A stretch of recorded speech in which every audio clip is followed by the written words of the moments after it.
Nada Pessoal, com Antero Paes de Barros e Pedro Pinto de Oliveira. Olá, amigos e amigas internautas do PNB Online. Hoje nós vamos receber aqui no programa Nada Pessoal o delegado Flávio Stringheta, que vai ser entrevistado por mim e pelo jornalista e professor da Universidade Federal de Mato Grosso, Pedro Pinto de Oliveira. Flávio Henrique Stringheta tem 50 anos, é delegado de Polícia Civil desde março de 2001. Nasceu em Araçatuba, São Paulo. No interior de São Paulo, foi investigador de polícia por quase 4 anos. É formado em Direito pela Faculdade de Direito de Araçatuba, pós-graduado em Direito Penal e Processo Penal e em Gestão Pública. Já trabalhou nas polícias de Alta Floresta e Lucas do Rio Verde.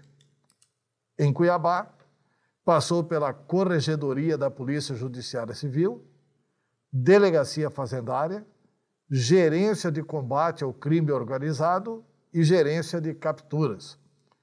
Flávio Stringheta também já foi diretor de Atividades Especiais. Delegado Flávio Stringheta, é um prazer tê-lo conosco e nós queremos começar pela sua demissão do GCCO, é a Gerência de Combate ao Crime Organizado. Coincidentemente, o senhor foi demitido 48 horas depois, algum tempo depois, de ter publicado um artigo no qual fazia críticas ao Ministério Público. Foi por isso que o senhor foi demitido? Quem é que comunicou a demissão ao senhor? Bom dia, Antero, bom dia, Pedro, bom dia a quem estiver nos ouvindo. Realmente foi isso, 48 horas foi esse o prazo, conforme você disse, e eu fui comunicado da minha exoneração do cargo de titular da Gerência de Combate ao Crime Organizado pelo delegado-geral adjunto, Dr. Jean Marco. E isso na segunda-feira à tarde. E foi claro em dizer que o artigo causou um desconforto com o Ministério Público, embora aquilo que eu escrevi foi em nome pessoal. Foi o Flávio Stringheta, contribuinte, pagador de impostos, que fez uma crítica ao Ministério Público. Uma crítica principalmente com relação ao mau uso do dinheiro, conforme eu entendia, e entendo ainda. Né? Doutor Stringheta, para recuperar o que o senhor disse no artigo para os internautas do pnbonline.com.br, quais foram as críticas pontualmente que o senhor fez nesse artigo? No primeiro artigo, né, foram 3, né, no primeiro, que foi o que gerou a minha exoneração, eu basicamente, ou principalmente, falei sobre a imoralidade na aquisição de smartphones de última geração para o Ministério Público no momento desse de pandemia. No momento em que muitas pessoas estão precisando de auxílios governamentais para conseguirem passar o mês, enquanto que um representante do Ministério Público que ganha em torno de R$40 mil vai receber smartphones na casa de, sei lá, de R$5 a R$10 mil, desnecessariamente com o dinheiro público, segundo a minha análise. Também falei do auxílio moradia, que eu sei que já não recebem mais, mas coloquei também no artigo como imoral, que eles já tinham recebido esse benefício de forma imoral e juntando com os smartphones.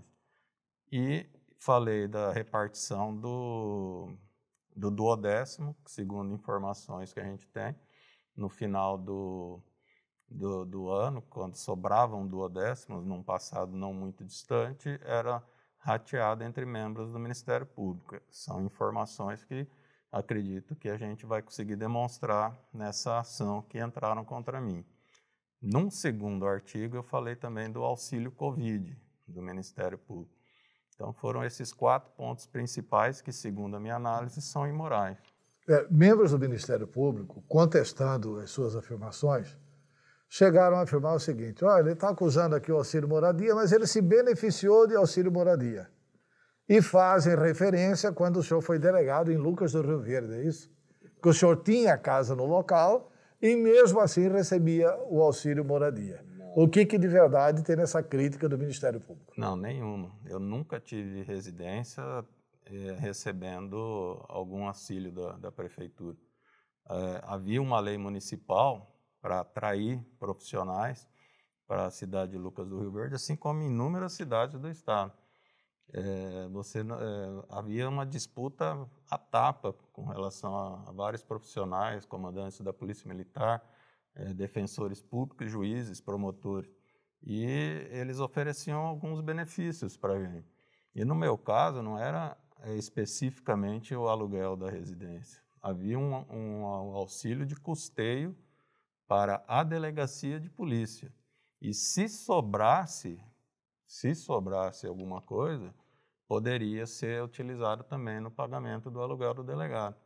Mas a minha residência, o dia que eu consegui uma residência, eu já estava em Cuiabá, que é uma residência comprada no meu nome, financiada pela Caixa Econômica Federal. Nunca tive residência, como eu acusei os Ministérios Públicos. E aí é que entra o que eu falo de imoralidade. Quando eu disse no primeiro artigo que o Ministério Público senta na sua própria imoralidade para procurar dos outros, atacarem a dos outros, está aí uma prova. O senhor citou o Ministério Público até como uma instituição imoral. Sim. Não houve um exagero de pegar a instituição? Não são alguns membros do Ministério Público?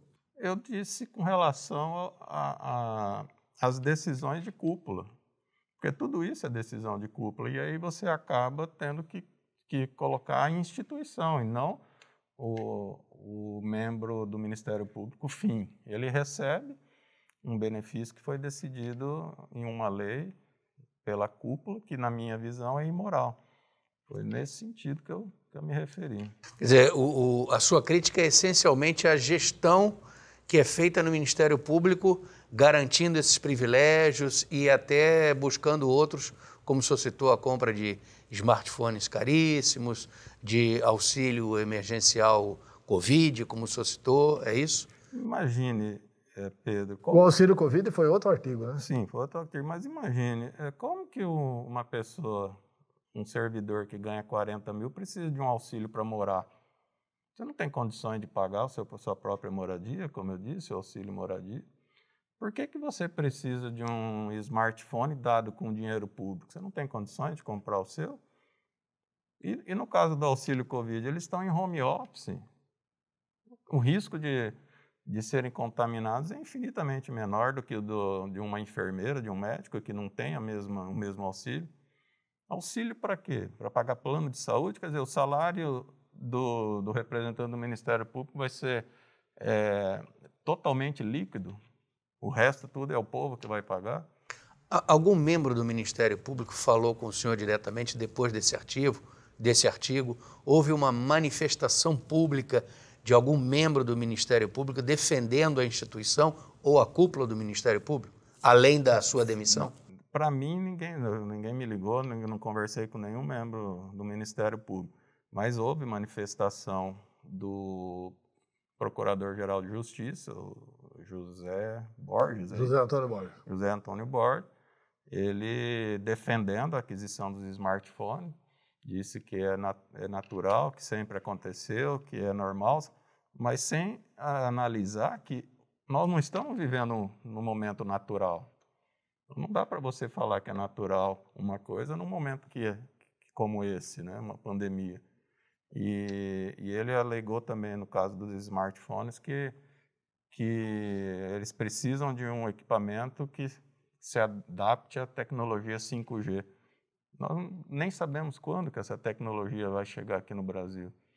Então, eu entendi como precipitado e algo que, no momento, não cai bem.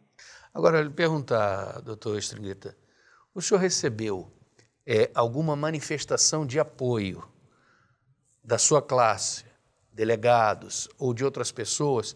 Qual foi a repercussão do público e da sua categoria com a publicação desses artigos? Recebeu manifestações de apoio?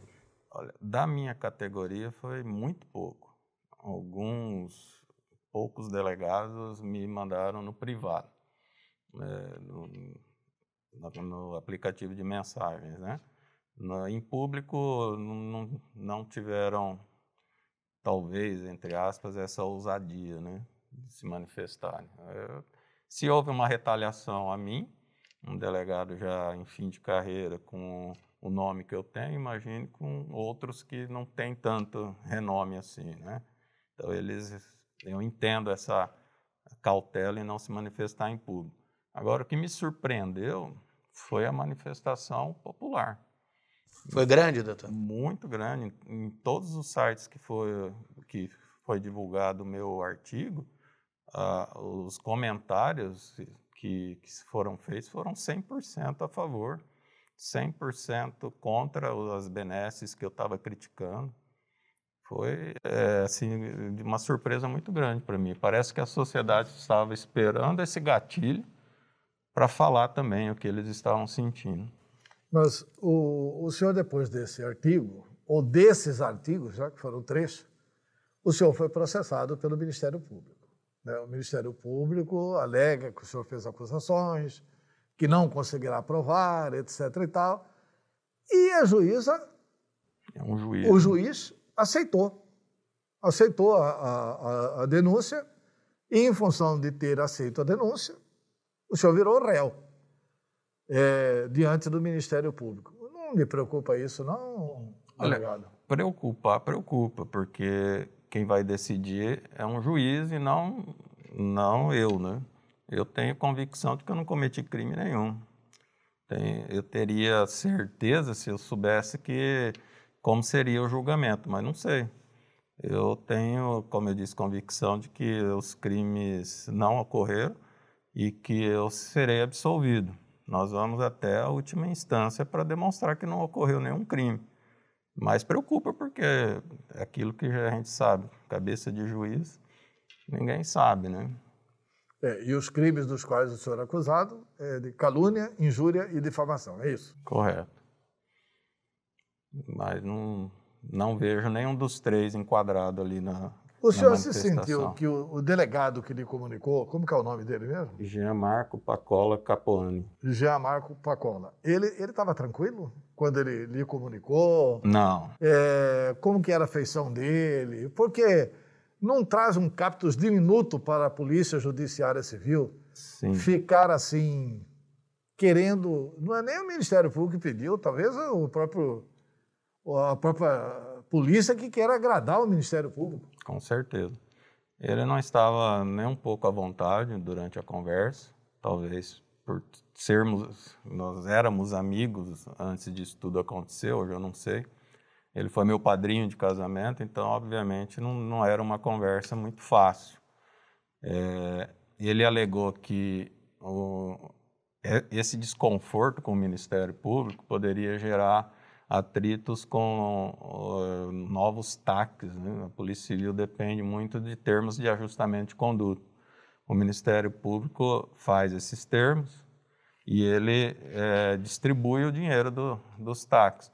A Polícia Civil não tem autonomia financeira, o que a faz refém do Estado e refém agora do Ministério Público. Hoje, então, para a polícia conseguir melhorias de estrutura e equipamentos, ela acaba dependendo do Ministério Público. Mais do que a decisão do próprio governo. Mas o governo, segundo eu tenho conhecimento, ele consegue o custeio da Polícia Civil, mas não os investimentos, né? E aí os investimentos acabam acontecendo com os TACs. Agora, o que eu rebati com ele é que quem é o Flávio Stringheta para acabar com uma relação entre 2 instituições? Eu não sou diretor da polícia, eu não represento a polícia. Eu só um titular de uma unidade policial. Então, foi isso que eu argumentei, eu falei em meu nome. Em nenhum momento eu assinei delegado titular da Gerência de Combate ao Crime Organizado. Foi isso que me causou espanto. A polícia se apequenou ainda mais diante de uma situação dessa. Deu a cabeça do Flávio Stringheta, delegado, para o Ministério Público em troca de algo que a gente nem sabia se ia acontecer, que era O TAC, né? esse problema com os TAC. Né? Tá, vamos aqui o seguinte. Depois que você tomou essa decisão, você publicou o primeiro artigo, que foi sobre o smartphone, o primeiro artigo. Basicamente, o smartphone. Qual foi o conteúdo do segundo artigo? Aí foi quando foi publicado na imprensa que os membros iriam receber o tal do auxílio Covid, ou Vale Covid, né? E isso gera muito mais prejuízo para os cofres públicos do que os próprios smartphones. Quanto que é o Vale Covid do Ministério Público? Porque do povo brasileiro tem aí 40 milhões passando fome, que vai receber, em média, R$250. Quanto que os membros do Ministério Público vão receber? R$2.400 em média, né? Mais Mas ou é menos. por mês isso? Por mês. R$2.400. Aí foi quando eu me insurgi e falei, nossa, outro absurdo, outra imoralidade. O Ministério Público está em home office desde o início da pandemia. Vai receber auxílio Covid para fazer o quê? Não tem condições de pagar um plano de saúde? Sabe, são coisas assim que eu não consigo entender, que eu gostaria que alguém do Ministério Público tivesse a mesma visão e falasse, puxa, gente, realmente nós estamos saindo da casinha, né? Estamos passando dos limites. E o que o Procurador-Geral de Justiça falou sobre o auxílio Covid, ele falou assim que é muito normal que no setor privado tem empresas que pagam até os planos de saúde para os seus funcionários. Vem cá, mas na empresa privada o dinheiro é privado. O dono da empresa, os gestores da empresa fazem o que quer com o dinheiro, eles não devem satisfação para ninguém sobre aquele dinheiro. O dinheiro do auxílio Covid é público, é nosso, é do contribuinte. Olha como é a visão distorcida do representante do Ministério Público. Sabe, me causa preocupação que o chefe do Ministério Público, é o chefe da instituição que fiscaliza todas as outras, não enxerga um absurdo desse, uma imoralidade dessa. Agora, coloquemos assim, a sua opinião.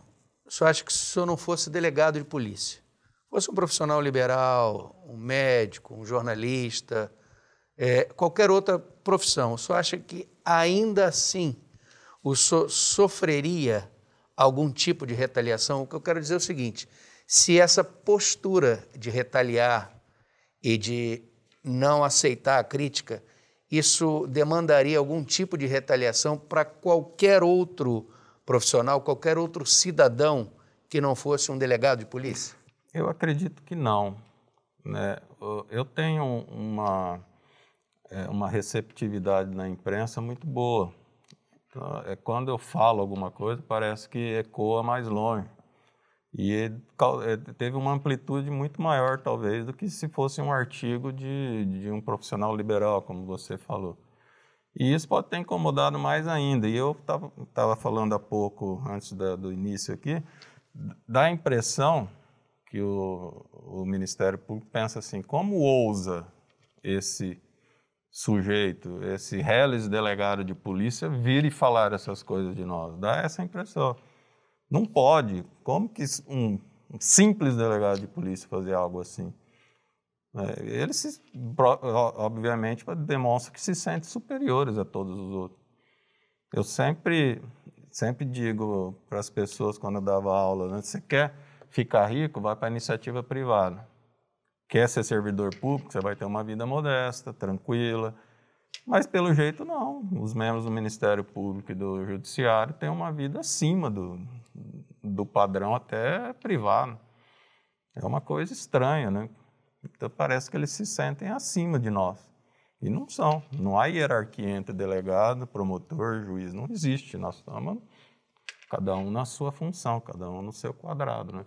Delegado, nós já falamos do primeiro artigo, que foi do smartphone, do segundo artigo, que foi esse auxíliozinho Covid de R$ 2.400. Que vai dar um gasto de mais de 10 milhões por ano. Por ano. E agora, o terceiro artigo foi o quê? Foi eu rebatendo essa argumentação do Procurador-Geral de Justiça, quando ele foi à imprensa dizer que era muito natural receber quem as empresas privadas pagavam até os planos de saúde para os seus funcionários. Aí eu rebati isso dizendo o que eu acabei de dizer, né, que a empresa privada faz o que quer com o dinheiro dela. Ele não pode comparar. E o senhor, como réu, o senhor tem como provar as suas afirmações? O senhor chegou a dizer aí, em determinado momento da entrevista, que no decorrer do processo a gente prova isso. Sim, a ideia é provar. Mas eu não preciso provar nada, porque os crimes que eles estão me acusando são crimes contra a honra deles, né? E eu só vou argumentar que eu não ataquei a honra de ninguém. Eu falei sobre imoralidades que eu entendo que existem. A imoralidade é uma coisa subjetiva. O que pode ser imoral para mim, pelo que eu estou vendo, não é imoral para o Procurador-Geral de Justiça e nem para os membros do Ministério Público. Eles não entendem como imoral. Só que é a minha opinião. E a minha opinião não pode ser criminalizada.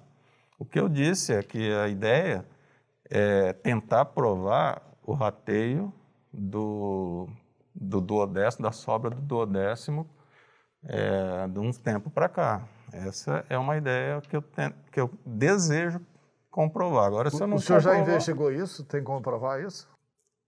A prova acontecerá com a quebra do sigilo bancário e fiscal das contas do Ministério Público nesse tempo todo. O que foi feito com a sobra do duodécimo? Foi devolvido para o governo, que era o correto, né? Para a Secretaria de Fazenda, não sei, era o correto.